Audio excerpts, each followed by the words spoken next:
గురుకులాల్లో చదువుకునే పిల్లలు సంపన్న వర్గాల నుంచి రాలేదని ఐఏఎస్ అధికారిని అలుగు వర్షిని అంటున్నారని బీఆర్ఎస్ రాష్ట్ర నాయకుడు ఆర్ఎస్ ప్రవీణ్ కుమార్ అన్నారు. తెలంగాణ భవన్లో ఆయన మాట్లాడారు. సీఎం రేవంత్ రెడ్డి రాజ్యాంగంలో సంపన్న వర్గాల పిల్లలకు ఒక రూల్, పేద పిల్లలకు ఒక రూల్ ఉందా అని మండిపడ్డారు. రాహుల్ గాంధీ చెబుతున్న రాజ్యాంగం ఇదేనా అని ఆయన ప్రశ్నించారు. ఇలా మీ డాక్టర్ అలుగు వర్షిని గారు రేవంత్ రెడ్డి గారి మరి ఆఫీసర్ ఏమంటా ఉన్నారు, ఈ పిల్లలు పాష్ సొసైటీ నుంచి రాలేదు, అంటే సంపన్న వర్గాలు బతికే సమాజం నుంచి రాలేదు, వీళ్ళు టేబుల్ మీద కూర్చొని వీళ్ళకి అన్నం రాదు, ఎందుకు రావాలి, వీళ్ళ చపాతీలు వీళ్ళే చేసుకోవాలి కిచెన్లు అంటున్నారు. ఎక్కడ రాసున్నదండి ఇది? సంపన్న వర్గాలు ఉన్నోళ్ళకే టేబుల్ మీద కూర్చునే అవకాశం ఉన్నది, పేద వర్గాలకు అణచివేయబడ్డ వర్గాలకి అవకాశం లేదని ఎక్కడ రాసున్నది? ఇదేనా మీ రాహుల్ గాంధీ రాజ్యాంగం పెట్టుకొని రోజు చెప్తున్నది? ఇదేనా ఆర్టికల్ 14 చెప్తున్నది? ఇదేనా ఆర్టికల్ 16 చెప్తున్నది? ఇదేనా ఆర్టికల్ 17 చెప్తున్నది అని ఇవాళ నేను రేవంత్ రెడ్డిని అడుగుతా ఉన్నా. ఎవరు చెప్పిండ్రండి? సంపన్న వర్గాల ఉన్న పిల్లలంట వాళ్ళు ఏమైనా చేసుకోవచ్చంట, ఈ అణచివేయబడ్డ వర్గాల పిల్లల నుంచి వచ్చిన వాళ్ళు మాత్రం వాళ్ళ టాయిలెట్లు వాళ్ళే కడుక్కోవాలంట, కిచెన్లల్లో వాళ్ళే రొట్టెలు చేసుకోవాలంట. మరి మీకు పన్నులు ఎందుకు కడుతున్నాం మేము? మీ హాస్టళ్లలో మా పిల్లల్ని ఎందుకు చేర్పిస్తున్నాం? మీకు జీతాలు ఎక్కడి నుంచి వస్తున్నాయి? చెట్టు నుంచి కాస్తున్నాయా? ఆకాశం నుంచి ఊడిపడుతున్నాయా? రేవంత్ రెడ్డి నీకు వచ్చే 4 లక్షల జీతం ఎక్కడి నుంచి వస్తుంది? నీ బుల్లెట్ ప్రూఫ్ కాన్వాయ్ ఎక్కడి నుంచి వస్తుంది? నీకుండే పోలీసుల జీతాలు ఎక్కడి నుంచి వస్తున్నాయి? మీ మంత్రుల జీతాలు ఎక్కడి నుంచి వస్తున్నాయి? మీ ఐఏఎస్ ఆఫీసర్ల జీతాలు ఎక్కడి నుంచి వస్తున్నాయి? మీ ఏసీ రూమ్లో కరెంట్ ఎక్కడి నుంచి వస్తుంది?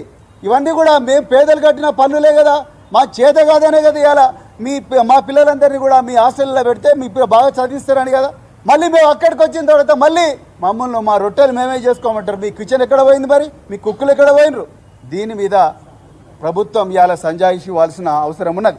అదేవిధంగా మరి boys schools, co education schools ఉండకూడదు అంటున్నా. నేను ఇవాళ ఎంత మెడకాయ మీద తలకాయ లేని ఆఫీసర్లు ఇక్కడ పనిచేస్తున్నారంటే, ఎంత వివక్షపూరితంగా పనిచేస్తున్నారంటే, ఈ దేశంలో నవోదయ విద్యాలయాలు, కోఎడ్ విద్యాలయాలు, అవి కూడా రెసిడెన్షియల్ స్కూల్సే.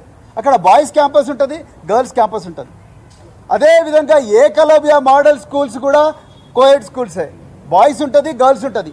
కానీ తెలంగాణ ఎస్సీ గురుకులాల దగ్గరికి వచ్చేవరకే వద్దొద్దు, నో బాయ్స్ వేరే, సపరేట్ గర్ల్స్ వేరే అని కరీంనగర్లో అత్యంత ప్రతిభ ఉన్న విద్యార్థులను పంపించే పాఠశాల అలుగునూరు పాఠశాల నుంచి బాయ్స్ అందరినీ పంపించేస్తున్నారు. అంటే ఏకలవ్య విద్యాలయాల ఒక రూలు, నవోదయ విద్యాలయాలకు ఒక రూలు, ఎస్సీ గురుకులాలకు ఇంకొక రూలు. ఫైన్ ఆర్ట్స్ స్కూల్స్ కూడా అంతే.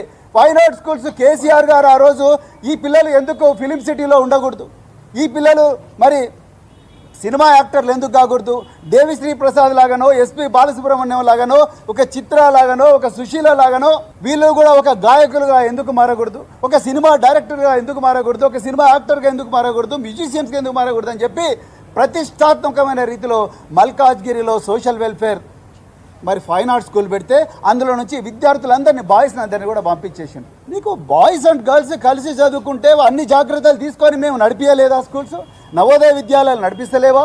ఏకలవ్య మోడల్ స్కూల్స్ నడిపిస్తలేవా? కేంద్రీయ విద్యాలయాలు నడిపిస్తలేవా? కేవలం ఎస్సీ గురుకులాల విషయానికి వచ్చేవరకే ఎందుకు ఈ వివక్ష? ఒక్కసారి ఆలోచించండి.